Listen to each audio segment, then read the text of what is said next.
Buen día, yo les voy a hablar sobre el capítulo 13 del documento de Roberto Hernández Sampieri. En el capítulo 13 podemos encontrar lo que es el muestreo en la investigación cualitativa.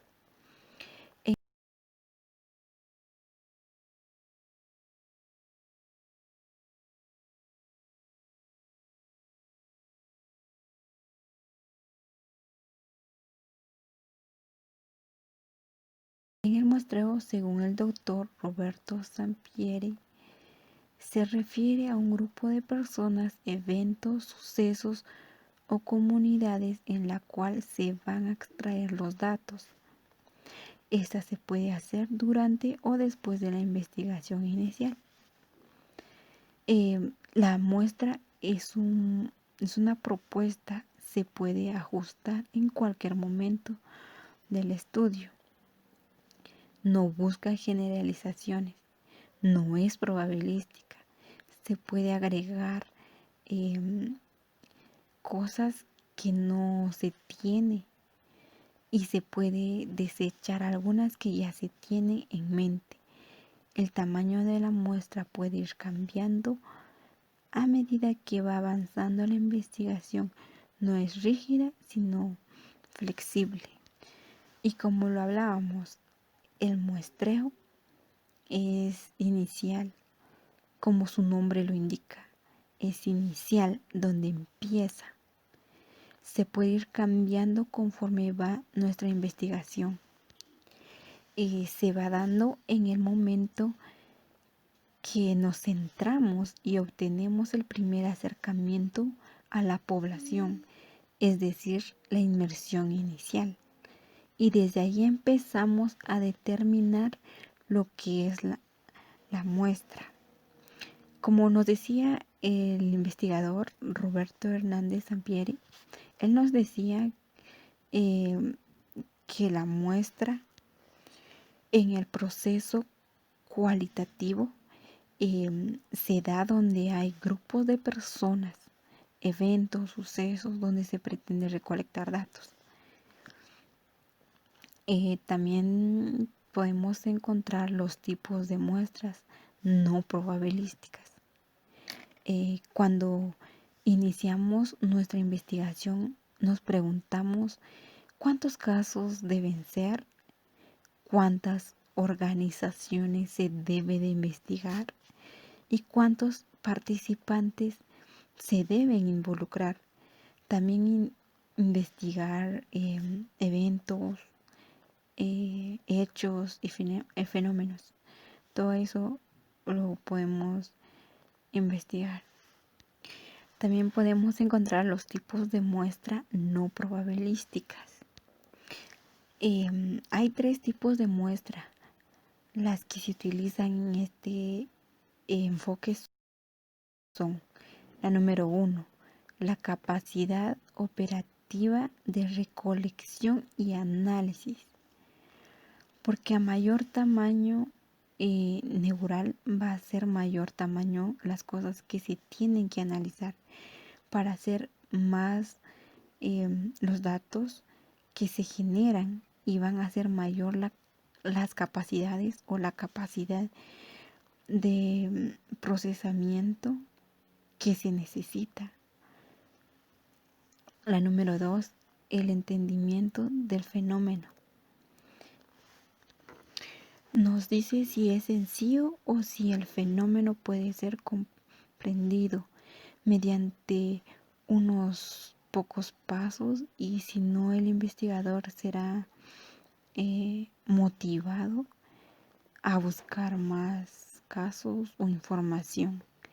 La número 3, la naturaleza del fenómeno en análisis. Hay fenómenos que son muchos más complejos y que otros. Hay que tener en cuenta si son accesibles y si la recolección de datos lleva poca o mucha duración.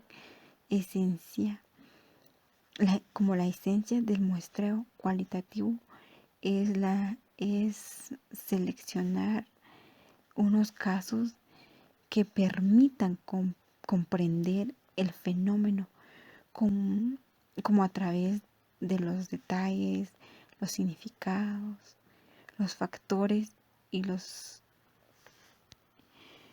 información. Y el objetivo central es seleccionar el ambiente que nos ayuda a entender y comprender el fenómeno a profundidad. La número 2,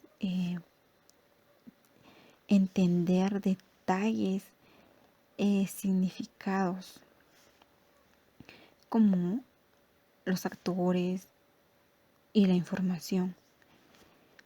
Y tenemos la técnica. La técnica es el muestreo con una intención determinada y conforme a los cambios de las cosas. Y encontramos los tipos de muestreo. Aunque estas son más cuantitativas, podemos encontrar en el número 1 la muestra de participantes voluntarios. Nos dice que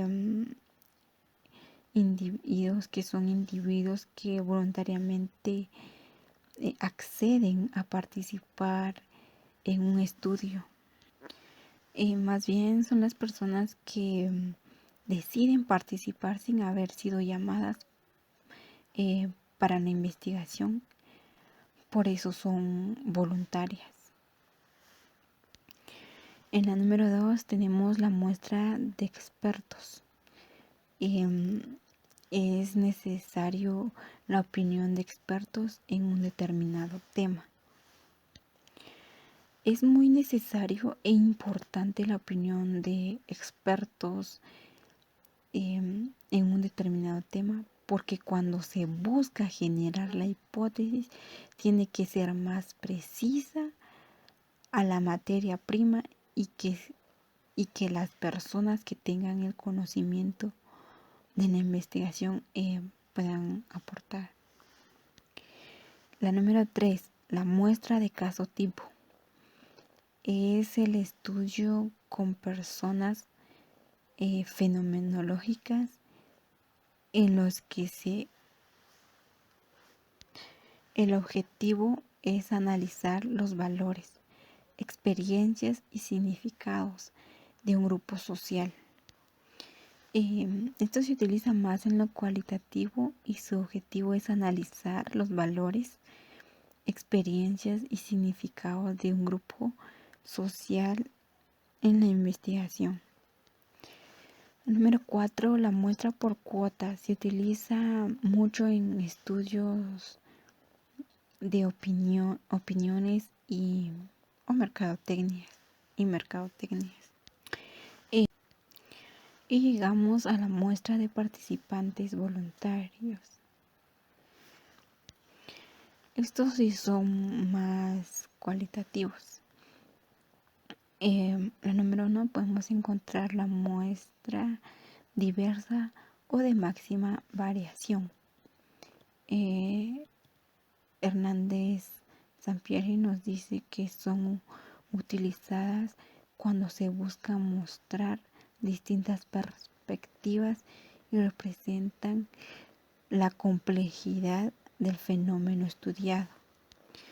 Estos son diferentes en la investigación. Nos ayudan a observar y diferenciar y ver coincidencias en la investigación. La muestra homogéneas son unidades que se van a seleccionar, posee un mismo perfil o característica. La número 3, muestra en cadena o por redes. Nos dice que se utiliza participantes claves y se agregan a la muestra. Se pueden incluir otros individuos que puedan proporcionar más datos o ampliar la información. Muestras de caso extremos. Son útiles para evaluar características, grupos o situaciones alejadas de la normalidad.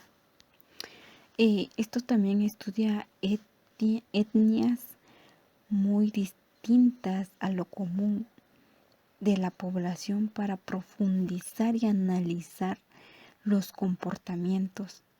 También estudia personas violentas y poco comunes.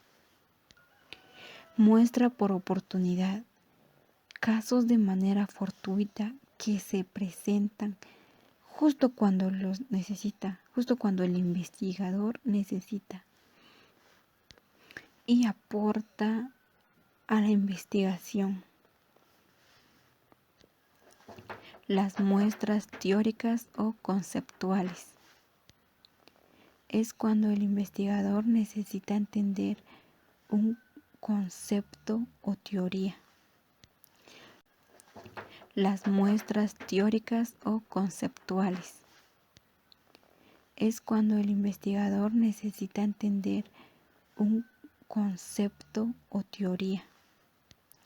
Y el investigador va con personas que tengan el conocimiento para que puedan contribuir y formular su teoría. La muestra confirmativa. Su finalidad es sumar nuevos casos cuando en los que ya se han realizado se suscitan algunas controversias o surge información que apunte en diferente dirección. Muestra de casos sumamente importantes o críticos para el problema analizado. Nos dice que hay cosas relevantes que como investigadores no podemos dejarlo fuera. Y por último tenemos muestras por conveniencia. Esta muestra está formada por casos disponibles a los cuales tenemos acceso, ya que son las más factibles por los casos que tenemos cerca. Tienen la finalidad de buscar la disponibilidad de tener la muestra del estudio.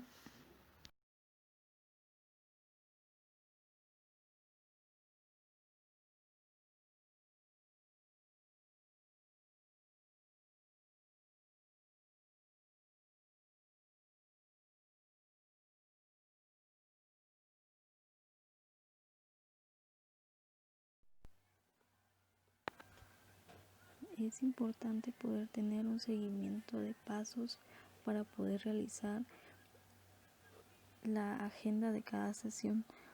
La agenda de cada sesión tiene que ir estructurada cuidadosamente para señalar las actividades principales y sus fechas.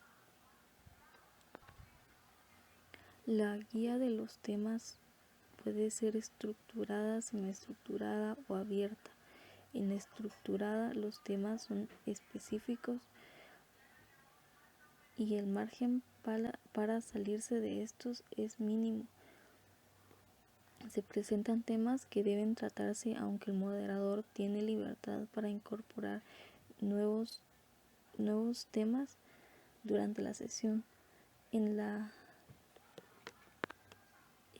abierta se pueden plantear puntos generales para cubrir toda la sesión.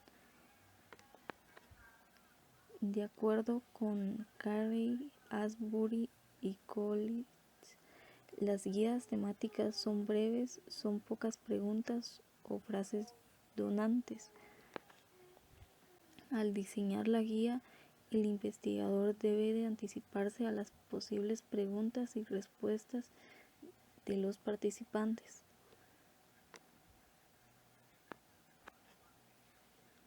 Para elaborar y optimizar la guía se recomienda tomar en cuenta las observaciones de la inmersión, documentos, registros, materiales y artefactos.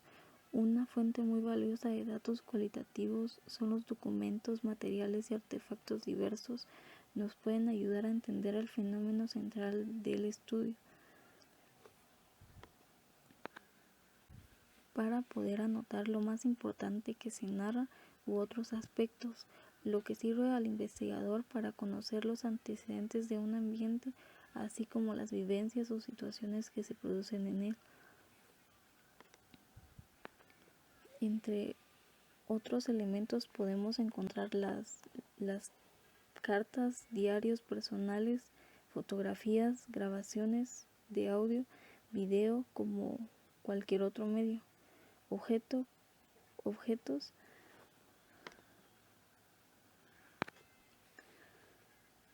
Como muestra, aludimos a las grabaciones de video realizadas por medio de teléfonos celulares, tabletas u otros dispositivos, las cuales han sido muy útiles en diversas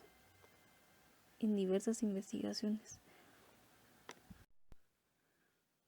Organización de los datos y la información, así como la revisión del material y preparación de los datos para el análisis detallado de los datos que hemos recabado.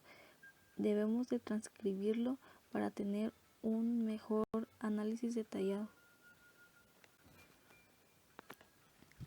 Es decir, indicar cuándo comienza y termina cada pregunta y respuesta.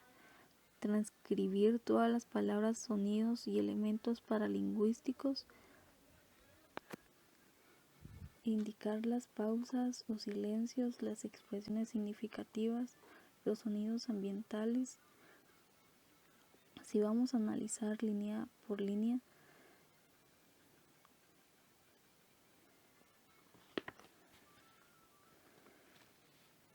numerar todos los renglones, lo que se puede hacer automáticamente en los procesadores de un texto y los programas de análisis cualitativo. Una vez transcritos los materiales mediante el debido equipo, lo ideal es volver a revisar todos los datos ahora reprocesados, incluir anotaciones en particular. En este momento leemos y releemos varias veces las transcripciones para profundizar el sentido general de los datos, al mismo tiempo que comenzamos a cuestionarnos qué ideas generales mencionan los participantes.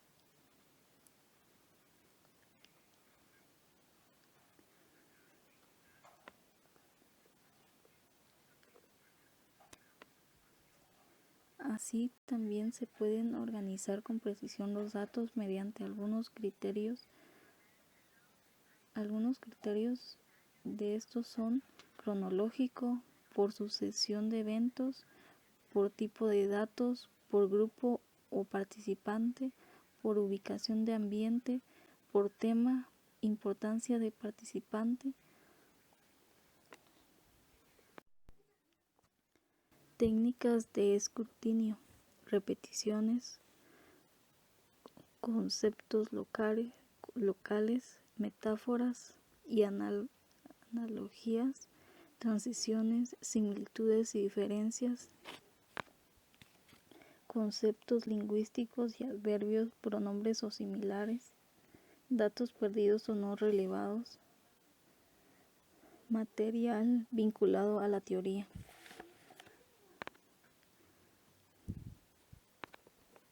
Análisis de los datos cualitativos asistido por computadora. En la actualidad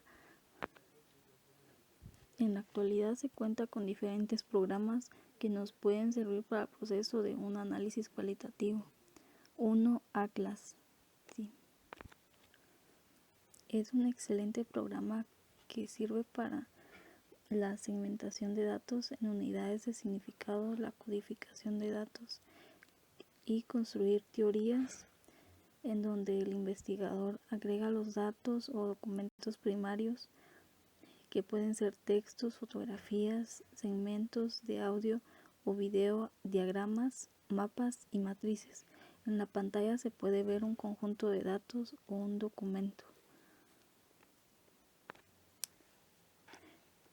Ethnograph es un programa para identificar y recuperar textos de documentos, como también la creación de notas, documentos,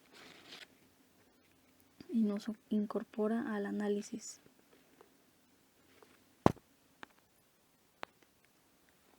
En Vivo, un excelente programa de análisis que puede agregar documentos para ser analizados.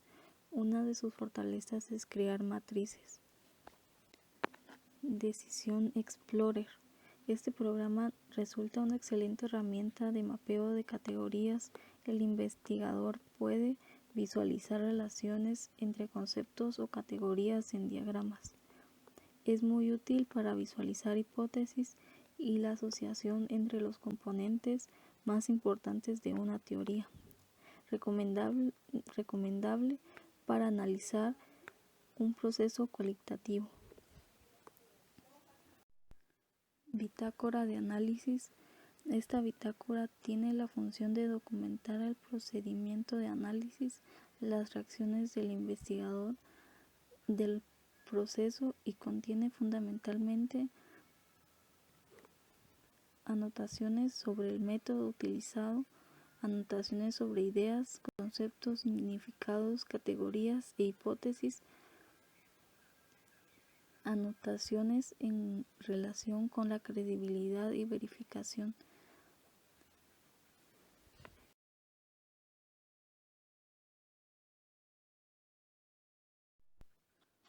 Análisis detallados de los datos. Obtuvimos los datos mediante diversas fuentes y hemos realizado reflexiones y análisis elementales. Tenemos un primer sentido de entendimiento y seguimos generando datos cuya recolección es flexible pero enfocada. Retomar el campo por más datos enfocados como las entrevistas, los documentos, las secciones, etc.